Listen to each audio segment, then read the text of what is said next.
तुळजापूरच्या गडामध्ये एक असं कुंड आहे ज्याचा तळ आजपर्यंत कोणालाच सापडला नाही।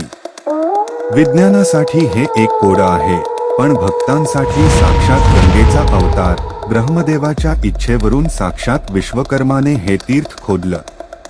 म्हणतात की पृथ्वीवरील 108 नद्यांचं पाणी इथे गुप्तपणे एकत्र येतं, म्हणूनच याला म्हणतात कल्लोळ तीर्थ। कितीही दुष्काळ पडू द्या किंवा पूर येऊ द्या, या कुंडातील पाण्याची पातळी कधीच बदलत नाही।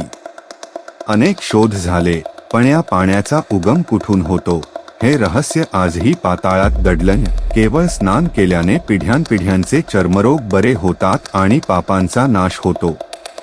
इथे विज्ञानाची सीमा संपते आणि आई भवानीची शक्ती सुरू होते। आई राजा उदो उदो। तुम्ही कधी या तीर्थाचा अनुभव घेतलाय का? कमेंटमध्ये नक्की सांगा आणि आपल्या चॅनलला सबस्क्राईब करा।